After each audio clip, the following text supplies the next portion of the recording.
Well, hello there. I want to remind you of what Romans 8:28 says. It says, "For we know that all things work together for the good of those who love God and have been called according to his purpose." That is a Bible verse that we need to carry in our hearts. So often we forget that the difficult circumstance has a purpose.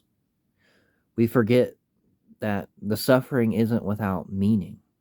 No, instead, God promises us that it's going to work out for our good and ultimately for his glory, that it's a part of his plan and purpose for our life. So often we just focus on the pain that we forget that it's through those storms and struggles in life that God is conforming us into the likeness of Christ. You see, that's what God's will is for us, that we are conformed into the likeness of Christ.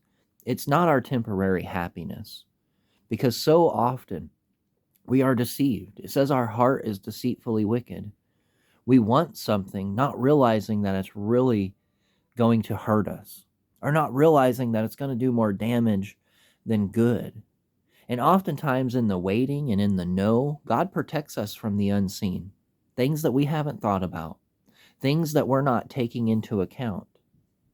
So that's the word from the Lord this morning in my heart, was to trust him, to rely on him, to depend on him, to be strong, to take heart, and to wait upon the Lord, knowing that he works through all things for the good of his people and for his glory.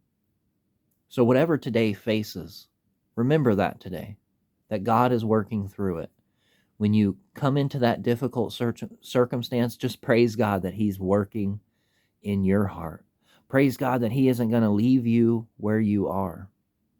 And just remind yourself that God is always with you, that God is always working.